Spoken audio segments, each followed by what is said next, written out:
Car, സ്വപ്ന വാഹനം. നമുക്ക് എല്ലാവർക്കും തന്നെ ചെറുപ്പം മുതൽ ഒരു ഡ്രീം കാർ ഉണ്ടാകും. ഒരു സ്പെസിഫിക് വണ്ടി വാങ്ങണമെന്ന ആഗ്രഹം നമുക്ക് എല്ലാവർക്കും ഉണ്ടായിട്ടുണ്ടാകും. അപ്പോൾ അത് അങ്ങനെയാണെങ്കിൽ പുറകിൽ കിടക്കുന്ന ഈ BMW X5 ഇതാണ് എൻ്റെ സ്വപ്ന വാഹനം. ഇതിന് പിന്നിൽ വളരെ രസകരമായ ഒരു കഥയുണ്ട്. അതായത് 2012 ഞാൻ +2 കഴിഞ്ഞ് നിൽക്കുന്ന സമയമാണ്. അതായത് സ്കൂൾ കഴിഞ്ഞു, കോളേജ് ജോയിൻ ചെയ്തിട്ടില്ല, അതിനിടയിൽ ഒരു ഫ്രീ ടൈം കിട്ടുമല്ലോ. അപ്പോൾ അങ്ങനെ വെറുതെ വീട്ടിലിരിക്കുന്ന സമയമാണ്. അപ്പോൾ അന്ന് എൻ്റെ ഒരു ഫ്രണ്ട് എന്നെ കോൺടാക്ട് ചെയ്തിട്ട് പറഞ്ഞു, അവൻ്റെ പരിചയത്തിലുള്ള ഒരാളുടെ ഒരു BMW X5 ഉണ്ട്, അതിനെ നാട്ടിൽ കൊല്ലത്ത് നിന്ന് ബാംഗ്ലൂർ വരെ എത്തിക്കണം, ഒരു ഡ്രൈവറാണ് കൊണ്ടുപോകുന്നത്, അപ്പോൾ ബാക്കി സീറ്റ് എല്ലാം കാലിയാണ്, അതിലിരുന്ന് പോകാൻ ഒരു അവസരമുണ്ട് എന്ന് പറഞ്ഞു. അപ്പോൾ നമുക്ക് വേറെ പണിയൊന്നും ഇല്ലല്ലോ അന്ന്. അപ്പോൾ നമ്മൾ അതിൽ കയറിയിരുന്ന് അന്ന് അങ്ങനെ കൊല്ലത്ത് നിന്ന് ബാംഗ്ലൂർ വരെ ഒരു BMW X5 ഇരുന്ന് പോയി. ശരിക്കും അതുവരെ എനിക്ക് എൻ്റെ ലൈഫിൽ അതുപോലെ ഒരു പ്രീമിയം കാർ, ഒരു ബെൻസ് BMW അങ്ങനെ ഒരു എക്സ്പോഷർ ഉണ്ടായിരുന്നില്ല. അതിനൊന്നും അങ്ങനെ അടുത്ത് കണ്ടിട്ടില്ല, അതിലൊന്നും അങ്ങനെ ഇരുന്ന് അധികം യാത്ര ചെയ്തിട്ടുള്ള എക്സ്പീരിയൻസ് ഇല്ലായിരുന്നു. അങ്ങനെയാണ് ആദ്യമായിട്ട് അന്ന് BMW X5 ഇരുന്ന് യാത്ര ചെയ്യുന്നത്. അതൊരു വേറെ തന്നെ എക്സ്പീരിയൻസ് ആയിരുന്നു. അത് ഭയങ്കരമായി അന്ന് എക്സൈറ്റഡ് ആയി, മൂഡായി. അന്ന് ഇൻഫാക്ട് ബാംഗ്ലൂർ പോണ വഴിയിൽ കാണുന്ന സ്ഥലങ്ങളിലെല്ലാം വണ്ടി സൈഡാക്കി കുറേ ഫോട്ടോസൊക്കെ എടുത്തു. ഫോട്ടോസ് ഇപ്പോൾ നിങ്ങൾക്ക് കാണാൻ പറ്റുമെന്ന് വിശ്വസിക്കുന്നു. അന്ന് അങ്ങനെ ഫോട്ടോസൊക്കെ എടുത്തിട്ട്, അന്നത്തെ കാലമാണ്, ഫേസ്ബുക്കിലേക്ക് ഫുൾ ഷോ ഓഫിന് വേണ്ടിയിട്ട് അപ്ലോഡ് വരെ ചെയ്തിട്ടുണ്ടായിരുന്നു. അപ്പോൾ അന്നത്തെ ആ ഒരു കാലം അല്ലേ. അപ്പോൾ അന്ന് തന്നെ BMW X5 അങ്ങനെ ഭയങ്കരമായ ഒരു ആഗ്രഹം ഉണ്ടായിരുന്നു. അന്ന് തന്നെ വിലയൊക്കെ അന്വേഷിച്ചു, കേട്ടിട്ട് ശരിക്കും നെട്ടിയിട്ട്, എന്നാൽ അതിലേക്ക് എങ്ങനെയെങ്കിലും എത്തണമെന്നൊരു ആഗ്രഹമുണ്ടായിരുന്നു. ഇത് 2012 ഇന്നിപ്പോൾ ഇതാ ഒരു 8-9 വർഷങ്ങൾക്ക് ശേഷം 2021 ഞാനിപ്പോൾ നിൽക്കുന്നത് എൻ്റെ സ്വന്തം BMW X5 മുന്നിലാണ്. അപ്പോൾ ശരിക്കും എൻ്റെ ഡ്രീം കാർ ഉണ്ടായിരുന്നു, അതിലേക്ക് ഞാൻ എത്തി. ആ ഒരു ജേർണി നിങ്ങളോട് ഷെയർ ചെയ്യണമെന്നുണ്ട്. കാരണം നിങ്ങൾക്കറിയാം, ഞാൻ ഇതുപോലെ ഒരു കാർ ഒരു ലയബിലിറ്റിയാണ്. കാറ് ആവശ്യമില്ലാത്ത, അത്ര അത്യാവശ്യമല്ലാത്ത ഒരു ചിലവുള്ള സംഭവമാണ്. അപ്പോൾ അതിനൊന്നും ഞാൻ അങ്ങനെ വാങ്ങില്ല എന്ന് നിങ്ങൾക്കറിയുന്ന കാര്യമാണ്. അപ്പോൾ ഞാനിത് വാങ്ങിച്ചിട്ടുണ്ടെങ്കിൽ അത് ഫൈനാൻഷ്യലി ഇൻ്റലിജൻ്റ് ആയിരിക്കുമെന്ന് നിങ്ങൾക്കറിയാമല്ലോ. അപ്പോൾ അതുകൊണ്ട് തന്നെ ആ ഒരു ജേർണി നിങ്ങളോട് ഷെയർ ചെയ്യണമെന്നുണ്ട്. അതുപോലെ തന്നെ നിങ്ങൾക്ക് എല്ലാവർക്കും നിങ്ങളുടെ ഡ്രീം കാർ ഉണ്ടാകും. അപ്പോൾ അതിലേക്ക് നിങ്ങൾക്ക് എങ്ങനെ എത്താമെന്നുള്ളതിലേക്കുള്ള കുറച്ച് വളരെ ഇമ്പോർട്ടൻ്റ് ആയിട്ടുള്ള ഫൈനാൻഷ്യലി ഇൻ്റലിജൻ്റ് ആയിട്ടുള്ള പോയിന്റ്സ് പറഞ്ഞു തരണമെന്നും എനിക്ക് ആഗ്രഹമുണ്ട്. അപ്പോൾ ഞാനിത് വാങ്ങിച്ച കഥ വളരെ പെട്ടെന്ന് പറയുകയാണെങ്കിൽ നിങ്ങൾക്ക് വിചാരിക്കാം, എന്താ കുറേ പൈസ ഉണ്ടാക്കി പല പരിപാടികളും ഞാൻ ചെയ്യുന്നത് നിങ്ങൾക്കറിയാലേ. ആദ്യം എൻ്റെ സ്റ്റാർട്ടപ്പ് ഉണ്ടായിരുന്നു, അത് വിറ്റു. ഞാൻ കുറേ നാൾ വർക്ക് ചെയ്താണ്, അതിനുശേഷം ബിസിനസ്സുകൾ റൺ ചെയ്യുന്നുണ്ട്. 3 വർഷമായിട്ട് ഇപ്പോൾ യൂട്യൂബിലുണ്ട്. കുറേ പൈസ ഉണ്ടാക്കി വാങ്ങാം. അവിടെയാണ് തെറ്റ്. കുറേ പൈസ ഉണ്ടാക്കി എന്ന് പറഞ്ഞുകൊണ്ട് ഒരു വീട് വാങ്ങ്, വണ്ടി വാങ്ങ്, അത് വളരെ മണ്ടനായ ഒരു ഡിസിഷനാണ് എന്നുള്ളതാണ് എൻ്റെ അഭിപ്രായം. എത്ര പൈസ ഉണ്ടായാലും ഒരു വീട് വാങ്ങുകയാണെങ്കിലും വണ്ടി വാങ്ങുകയാണെങ്കിലും, പ്രത്യേകിച്ച് വണ്ടിയൊക്കെ വാങ്ങുമ്പോൾ ഫൈനാൻഷ്യലി ഇൻ്റലിജൻ്റ് ആകേണ്ടത് ഇമ്പോർട്ടൻ്റ് ആണ്. അതാണ് ഞാൻ പറഞ്ഞു തരാൻ പോകുന്നത്. അപ്പോൾ ഞാൻ എങ്ങനെ അപ്പോൾ എൻ്റെ കയ്യിൽ കുറേ പൈസ വന്നപ്പോൾ, വണ്ടിക്ക് ഇക്വലൻ്റ് ആയിട്ടുള്ള പൈസ വന്നപ്പോൾ അപ്പോൾ തന്നെ വണ്ടി വാങ്ങിച്ചില്ല. വണ്ടി വാങ്ങിച്ചത് is only when buying this car made financial sense to me. അല്ലേ, ഫൈനാൻഷ്യലി ഇത് വാങ്ങുന്നതിൽ പ്രശ്നമൊന്നുമില്ല, ഇൻ്റലിജൻ്റ് ആണ്, അതിൽ തെറ്റൊന്നുമില്ല എന്ന് തോന്നിയപ്പോൾ മാത്രമേ വണ്ടി വാങ്ങിച്ചുള്ളൂ. അതാണ് നിങ്ങൾക്ക് എനിക്ക് പറഞ്ഞു തരാനുള്ളത്. ഏറ്റവും ആദ്യമായിട്ട് ഞാൻ ചെയ്ത കാര്യം എന്താണെന്ന് വെച്ചാൽ, ഈ പറഞ്ഞ സംഭവമാണ്. എത്ര പൈസ വന്നാലും ഈ വണ്ടിക്ക് ഇക്വലൻ്റ് ആയിട്ടുള്ള പൈസ ഉണ്ടാക്കിയപ്പോൾ ആ പൈസ മുഴുവൻ കൊണ്ടുപോയി വണ്ടി വാങ്ങിച്ചില്ല. ആദ്യം വെൽത്ത് ബിൽഡ് ചെയ്തു. ഈ വെൽത്തിനകത്ത് നിന്ന് കാറ് വാങ്ങാനുള്ള പണം പോയാൽ ഈ വെൽത്ത് എഫക്റ്റേ ആകില്ല എന്നൊരു അവസ്ഥ എത്തിയപ്പോൾ മാത്രമേ, അത്രമാത്രം വെൽത്ത് ബിൽഡ് ചെയ്തതിന് ശേഷം മാത്രമേ വണ്ടി വാങ്ങിച്ചുള്ളൂ. സോ ദാറ്റ് വണ്ടി വാങ്ങിക്കാനായിട്ട് ഈ എമൗണ്ട് സ്പെൻഡ് ചെയ്തു എന്ന് വിചാരിച്ചിട്ട് എൻ്റെ പേഴ്സണൽ ഫൈനാൻഷ്യൽ ജേർണിക്ക് യാതൊരുവിധ പ്രശ്നവും പറ്റിയിട്ടില്ല. എൻ്റെ മറ്റ് പല ലൈഫ് ഗോൾസ് ഉണ്ട്, അതിനൊന്നും യാതൊരുവിധ കോട്ടവും തട്ടിയിട്ടില്ല. ഇത് ആദ്യത്തെ പോയിന്റാണ്. രണ്ടാമത്തെ പോയിന്റ്, ഈ ആദ്യത്തെ പോയിന്റ് കൊണ്ട് തന്നെ സംഭവിച്ചതാണ്. ഇത് വാങ്ങാനായിട്ട് എനിക്കൊരു ലോൺ എടുക്കേണ്ടി വന്നിട്ടില്ല. റൈറ്റ്, ഫുൾ എമൗണ്ടും അപ്ഫ്രണ്ട് പേ ചെയ്തിട്ട് എനിക്ക് വാങ്ങാൻ പറ്റി. അതുകൊണ്ട് തന്നെ എനിക്കൊരു ലോൺ എന്നുള്ള ഡെറ്റ് എന്നുള്ള ഒരു പ്രശ്നം എൻ്റെ മുന്നിലില്ല. അത് ഞാൻ ഉറപ്പുവരുത്തിയ കാര്യമാണ്. മൂന്നാമത്തെ പോയിന്റ്, ഇങ്ങനെ ഒരു വണ്ടി വാങ്ങുമ്പോൾ എനിക്കറിയാം ഇതിന് കുറേ അധികം മെയിൻ്റനൻസ് ഉണ്ടാകും, ഇതിന് ഓരോ വർഷം ഇൻഷുറൻസ് എടുക്കും, അതുമെല്ലാം വലിയ എമൗണ്ട് ആണ്, ഇതിൻ്റെ പാർട്സിന് വലിയ എമൗണ്ട് ആണ്. അപ്പോൾ അതിൻ്റെ മെയിൻ്റനൻസ് എമൗണ്ട് നോക്കിയിട്ട് ആ മെയിൻ്റനൻസ് എമൗണ്ട് എൻ്റെ ഇയർലി റവന്യൂൻ്റെ, എൻ്റെ ഇയർലി ഇൻകത്തിൻ്റെയും ചെറിയൊരു ശതമാനമേ ആകാൻ പാടുള്ളൂ. അതും ഞാൻ ഉറപ്പുവരുത്തിയിട്ടുണ്ട്. അപ്പോൾ ഈ 3 കാര്യങ്ങൾ ഉറപ്പുവരുത്തിയിട്ട് ഞാൻ വിശ്വസിക്കുന്നത് ഫൈനാൻഷ്യലി ഇൻ്റലിജൻ്റ് ആയിട്ട് തന്നെയാണ് ഈ വാഹനം ഞാൻ വാങ്ങിച്ചിട്ടുള്ളത്. ഇത് വാങ്ങിച്ചത് കൊണ്ട് എൻ്റെ പേഴ്സണൽ ഫൈനാൻഷ്യൽ ജേർണിയിൽ, എൻ്റെ ഫിനാൻഷ്യൽ ഫ്രീഡത്തിലേക്കുള്ള ജേർണിയിൽ ഒരു പ്രശ്നവും സംഭവിച്ചിട്ടില്ല. അപ്പോൾ ഇങ്ങനെയാണ് കാർ വാങ്ങേണ്ടത് എന്നുള്ളതാണ് എൻ്റെ വിശ്വാസം. അപ്പോൾ ഒരു ഡ്രീം കാർ ഉണ്ടാകുന്നതിൽ തെറ്റൊന്നുമില്ല, നല്ലത് തന്നെയാണ്. അത് നിങ്ങളെ കൂടുതൽ വർക്ക് ചെയ്യാനും കൂടുതൽ പണിയെടുക്കാനും മോട്ടിവേറ്റ് ചെയ്യുന്ന ഒരു കാര്യമാണ്. എന്നാൽ അങ്ങനെ വർക്ക് ചെയ്തിട്ട് ഒരു പോയിന്റിൽ കുറേ വർക്ക് ചെയ്തു, നിങ്ങൾ കുറേ പൈസ ഒക്കെ എന്നിട്ട് വെറുതെ കണ്ണും പൂട്ടി ആ പൈസയും കൊണ്ട് വണ്ടി വാങ്ങാൻ പോയാൽ അത് തെറ്റാണ്. അതുകൊണ്ട് തന്നെയാണ് ഈ വീഡിയോയിൽ ഇന്ന് മുന്നിലേക്ക് പോകുമ്പോൾ വളരെ വിശദമായിട്ടും വ്യക്തമായിട്ടും നിങ്ങൾക്ക് നിങ്ങളുടെ ഡ്രീം കാറിനോട് എങ്ങനെ പ്ലാൻ ചെയ്യാം, അതിലേക്ക് എങ്ങനെ എത്താം, ഏറ്റവും ഫൈനാൻഷ്യലി ബുദ്ധിപരമായിട്ട് നിങ്ങൾക്ക് നിങ്ങളുടെ ഡ്രീം കാർ എങ്ങനെ പ്ലാൻ ചെയ്ത് വാങ്ങാം എന്നുള്ളതാണ് ഇന്നത്തെ വീഡിയോയിൽ ഡിസ്കസ് ചെയ്യാൻ പോകുന്നത്. അപ്പോൾ എപ്പോഴത്തെ പോലെയും വീഡിയോ മുഴുവനായി ശ്രദ്ധിച്ച് തന്നെ കാണുക. The name is Shariq Shamsuddin. Welcome to another video.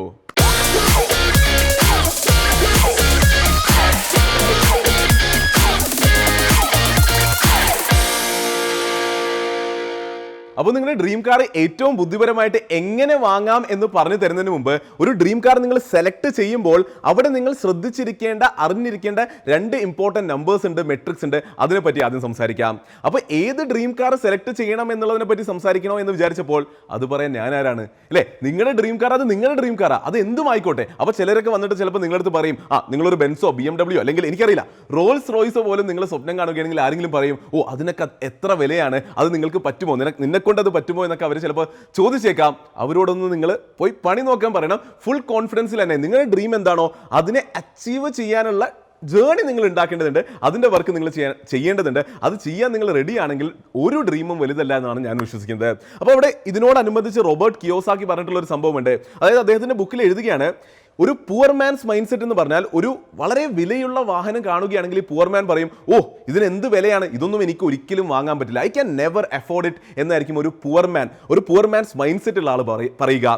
എന്നാൽ ഒരു റിച്ച് മാൻസ് മൈൻഡ് സെറ്റ് ഉള്ള ആളാണെങ്കിൽ എന്ത് പറയും, ഈ വിലയുള്ള ആ ഒരു ബെൻലിയോ റോൾസ് റോയ്സോ കാണുകയാണെങ്കിൽ അദ്ദേഹം പറയുക, എന്താ ഇതിന് വില, എത്ര, 5 കോടിയോ, 5 കോടിയാണെങ്കിൽ how can I afford it, ആ 5 കോടി എനിക്ക് എങ്ങനെ ഉണ്ടാക്കാൻ പറ്റും, അതിലേക്ക് ഫൈനാൻഷ്യലി ബുദ്ധിപരമായി എനിക്ക് എങ്ങനെ നീങ്ങാൻ പറ്റും, അതിനെ എങ്ങനെ വാങ്ങാൻ പറ്റും, how can I afford it. അങ്ങനെയായിരിക്കും ഒരു റിച്ച് മാൻസ് മൈൻഡ് സെറ്റ് ഉള്ള ആൾ ചിന്തിക്കുക. അപ്പോൾ നിങ്ങൾക്ക് എല്ലാവർക്കും അല്ലെങ്കിൽ നമുക്ക് എല്ലാവർക്കും വേണ്ടത് ആ ഒരു മൈൻഡ് സെറ്റാണ്. അതുകൊണ്ട് തന്നെ നിങ്ങളുടെ ഡ്രീം കാർ എന്ത് തന്നെയാണെങ്കിലും അത് നിങ്ങൾ സെലക്ട് ചെയ്തോളൂ.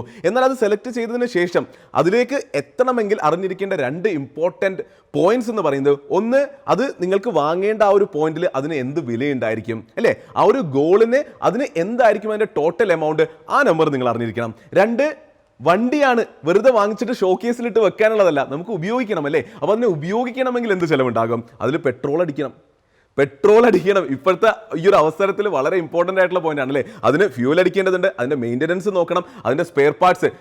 ഇൻഫാക്ട് നിങ്ങളൊരു പ്രീമിയം വെഹിക്കിളൊക്കെ പ്ലാൻ ചെയ്യുകയാണെങ്കിൽ എമൗണ്ട് വളരെ കൂടുതലാണ്, നിങ്ങൾക്ക് അറിയുന്ന കാര്യമാണ്. അപ്പോൾ സ്പെയർ പാർട്സ്, ഇൻഷുറൻസ് ഓരോ വർഷം പുതുക്കണമെങ്കിൽ എത്ര എമൗണ്ട് ഉണ്ട് എന്നുള്ളത് വെറുതെ നിങ്ങൾ അസ്യൂം ചെയ്തിട്ട് കാര്യമില്ല.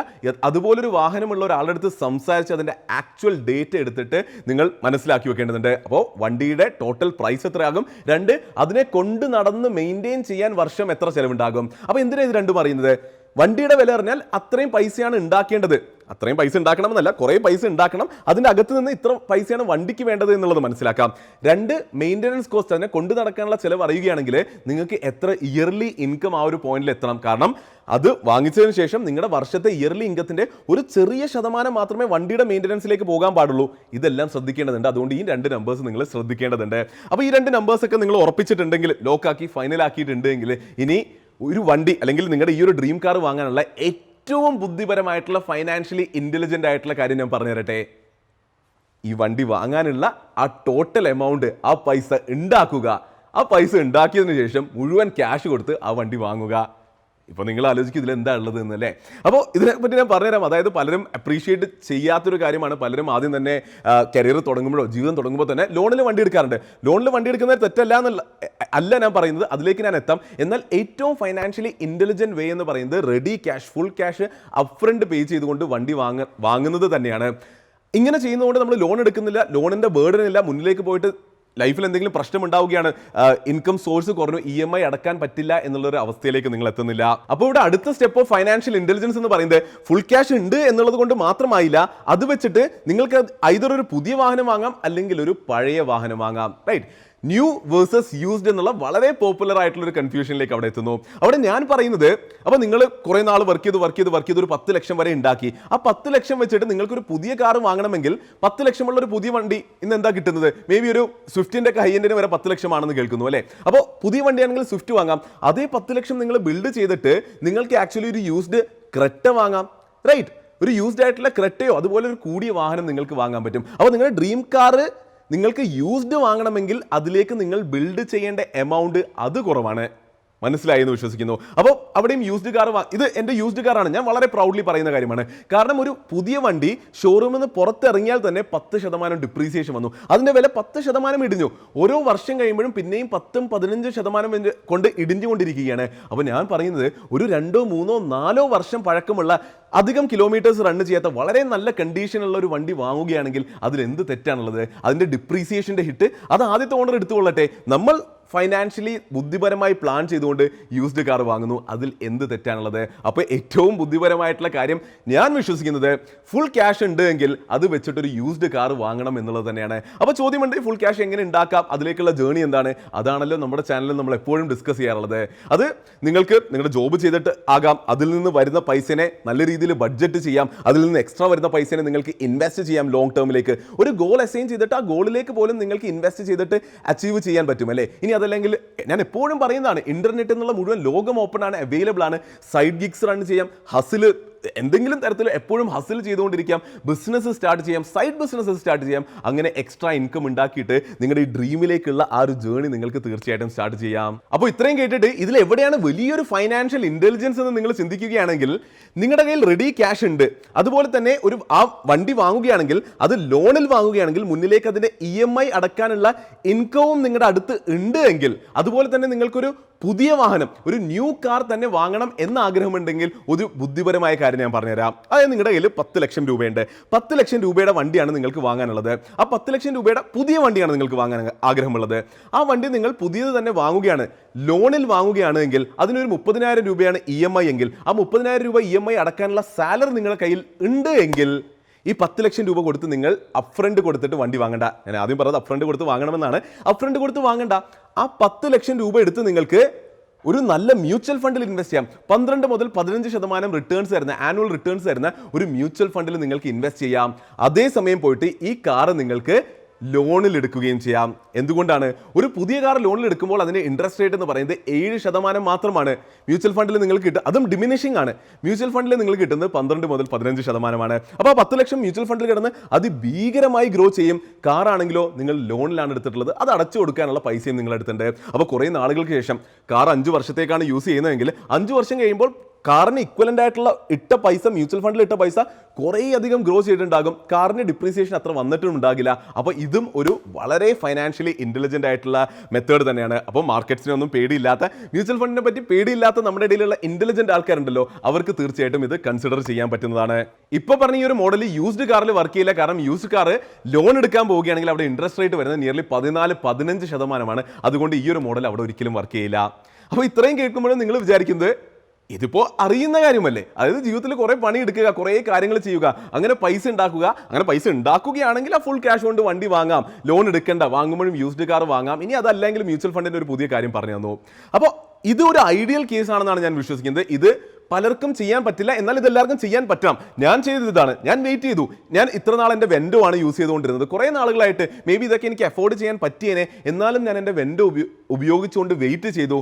നല്ലൊരു പൊസിഷനിലേക്ക് എത്തുന്നത് വരെ ഇത് എടുത്താലും എൻ്റെ പേഴ്സണൽ ഫൈനാൻസിന് ഒരു കോട്ടവും തട്ടില്ല എന്ന് ഉറപ്പ് വരുന്നത് വരെ ഞാൻ വെയിറ്റ് ചെയ്തു, എന്നിട്ട് മാത്രമേ വാങ്ങിച്ചുള്ളൂ. അപ്പോൾ ഇതൊരു നോൺ സംഭവമാണ്, പക്ഷേ ഇതാണ് ഏറ്റവും പ്രിഫറബിൾ.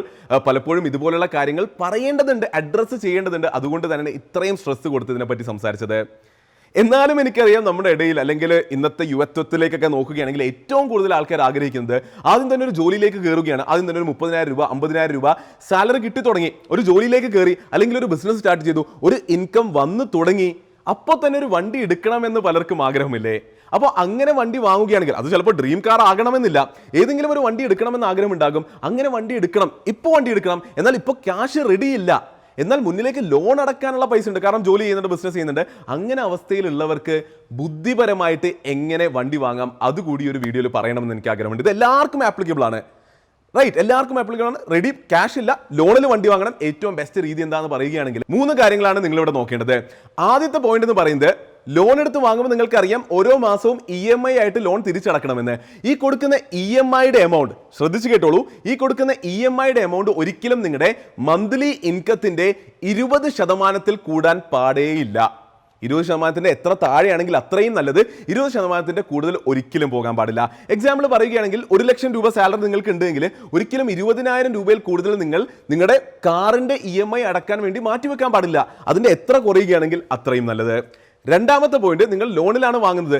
ആദ്യം എന്തായാലും വണ്ടിയുടെ നിയർലി 20% എമൗണ്ട് ഡൗൺ പേയ്മെന്റ് കൊടുക്കേണ്ടതുണ്ട്. ഈ ഡൗൺ പേയ്മെന്റ് കൊടുക്കേണ്ട പൈസ അത് നിങ്ങൾ അതുവരെ ജീവിതത്തിൽ ഉണ്ടാക്കിയ മുഴുവൻ പൈസ മുഴുവനായിട്ട് കൊണ്ടു കൊടുക്കരുത്.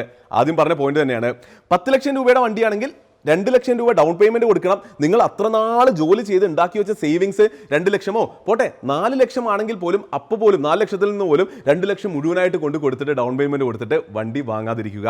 മൂന്നാമത്തെ പോയിന്റ്, ആദ്യം പറഞ്ഞതുപോലെ തന്നെ നിങ്ങൾ ലോണിലാണ് വണ്ടി വാങ്ങാൻ പോകുന്നത്, നിങ്ങളുടെ ഇൻകത്തിലാണ് എല്ലാം ഓടിച്ചു കൊണ്ടുപോകാൻ പ്ലാൻ ചെയ്യുന്നത് എങ്കിൽ ആ വണ്ടിയുടെ മെയിൻ്റനൻസ് കോസ്റ്റും അതിൻ്റെ എല്ലാ ചിലവുകളും നിങ്ങൾ അറിഞ്ഞിരിക്കുക.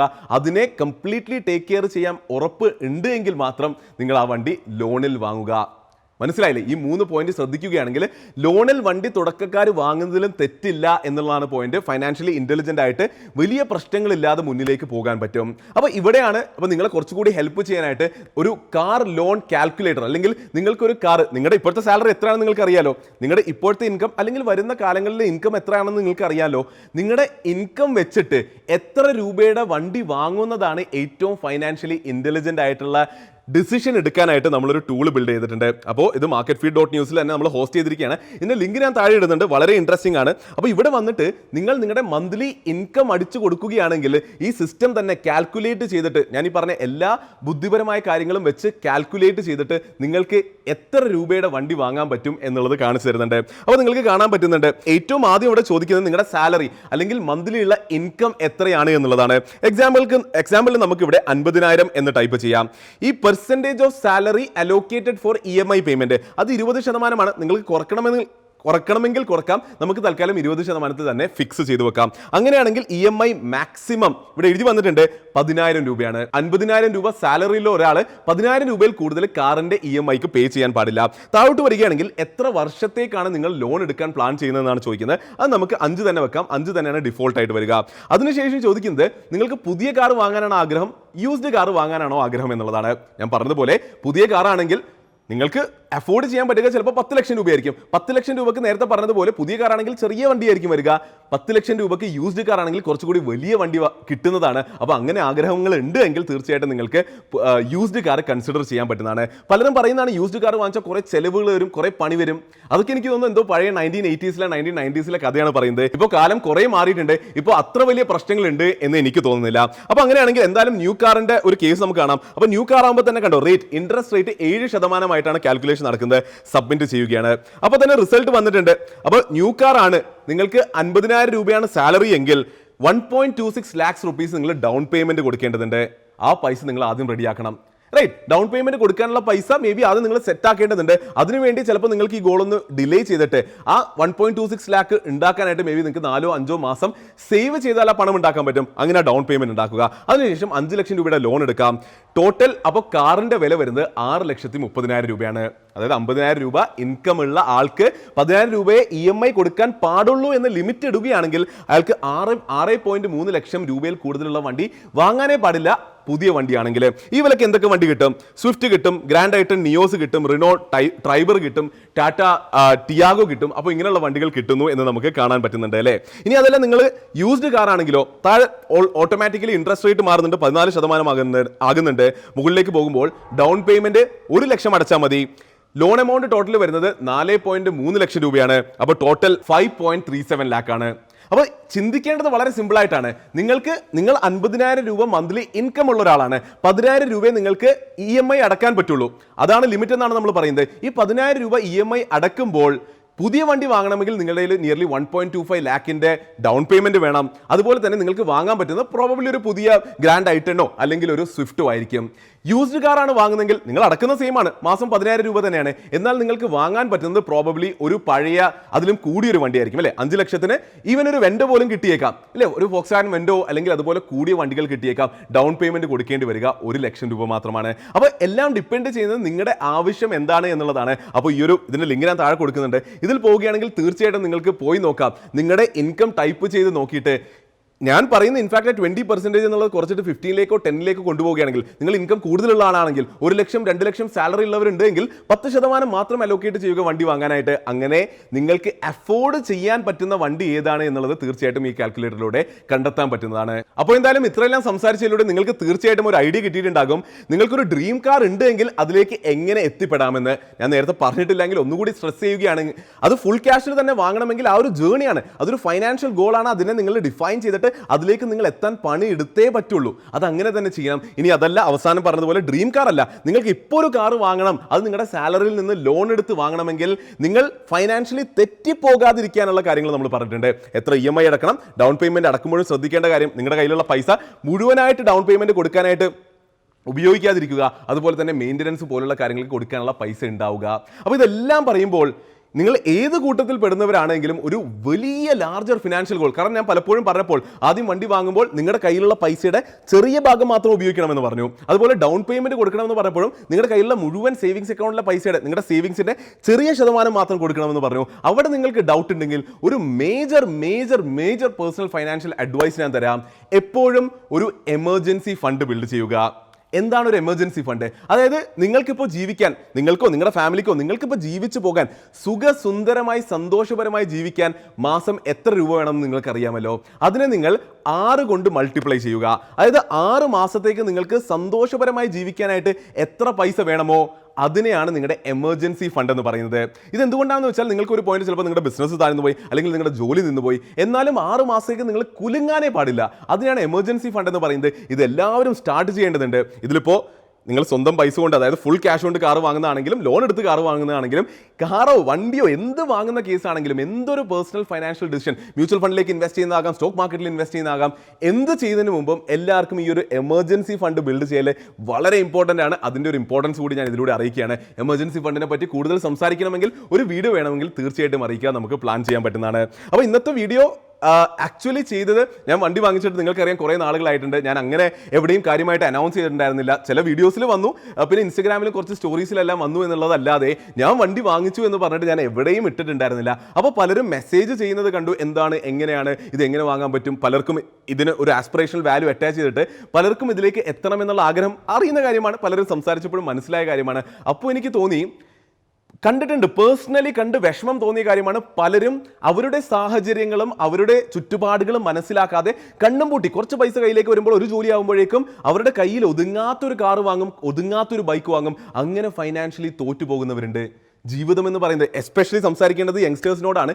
20s ഉള്ളവരാണെങ്കിലും ഈവൻ ഏർലി 30s ജീവിതം ഇങ്ങനെ നീണ്ടു നിവർന്ന് കിടക്കുകയാണ് മുന്നിലേക്ക്. എത്രയോ കാര്യങ്ങൾ ചെയ്യാനുണ്ട്, എത്രയോ വലിയ ഗോൾസും ടാർഗറ്റ്സും അച്ചീവ് ചെയ്യാനുണ്ട്.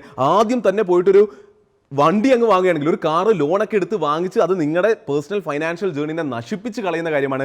അതുകൊണ്ടാണ് ഈ ഒരു വീഡിയോ ഇങ്ങനെ ചെയ്യണമെന്ന് വിചാരിച്ചത്. അപ്പോൾ ഡ്രീം കാർ ഉള്ളവരാണെങ്കിലും എന്ത് വണ്ടി വാങ്ങണം എന്നുള്ളവരാണെങ്കിലും ഇതിൽ പറഞ്ഞിരിക്കുന്ന ഈ ഗൈഡ് ലൈൻസിനോട് ശക്തമായി സ്ട്രിക്ട്ലി ഫോളോ ചെയ്യാൻ നോക്കുക. അങ്ങനെ എല്ലാവരും പേഴ്സണലി ഫൈനാൻഷ്യലി വിജയിക്കുന്നത് കാണാനാണ് നമ്മൾ ആഗ്രഹിക്കുന്നത്. അങ്ങനെ ഒരു കമ്മ്യൂണിറ്റിയാണ് നമ്മളിവിടെ ബിൽഡ് ചെയ്യുന്നത് അല്ലേ. ശരിക്കും ഔട്ട്ഡോറിൽ നിന്നാണ് ഷൂട്ട് ചെയ്യുന്നത്, കുറേ വേറെ തന്നെ കോലമായിട്ടുണ്ട്. എന്തായാലും ഒരു വ്യത്യസ്ത വീഡിയോ ആയിരുന്നു. ഇതുപോലുള്ള വ്യത്യസ്തമായ വീഡിയോകൾ ഇനിയും ചെയ്യണമെന്ന് ആഗ്രഹമുണ്ട്. ഇഷ്ടപ്പെട്ടെങ്കിൽ തീർച്ചയായിട്ടും ലൈക്ക് ചെയ്ത് സപ്പോർട്ട് ചെയ്യുക. അതിനേക്കാൾ ഉപരി വണ്ടി വാങ്ങണമെന്ന് ആഗ്രഹിക്കുന്ന, പ്ലാൻ ചെയ്യുന്ന എല്ലാവരിലേക്കും ഇത് ഷെയർ ചെയ്ത് എത്തിച്ചു കൊടുക്കുക. അവരോട് ഇത് ഇങ്ങനെ ഫോളോ ചെയ്യണം. റൈറ്റ്, ലോണിനായിരിക്കും കൂടുതൽ പേര് എടുക്കുക. അപ്പോൾ ലോണിൽ എടുക്കുന്നുണ്ടെങ്കിൽ EMI സാലറിയുടെ എത്ര ശതമാനമാണ് നോക്കണം എന്നുള്ള പോയിന്റ് ഒക്കെ തീർച്ചയായിട്ടും ഓർമ്മിപ്പിക്കുക. അങ്ങനെ ഓരോ കാര്യങ്ങളും പ്ലാൻ ചെയ്ത് മാത്രം ചെയ്യുക. അങ്ങനെയാണെങ്കിൽ എല്ലാവരും വിജയിക്കും. അപ്പോൾ വീഡിയോ കണ്ടതിന് വളരെയധികം നന്ദിയുണ്ട്. അടുത്ത വീഡിയോയിൽ കാണുന്നതുവരെ നന്ദി, നമസ്കാരം.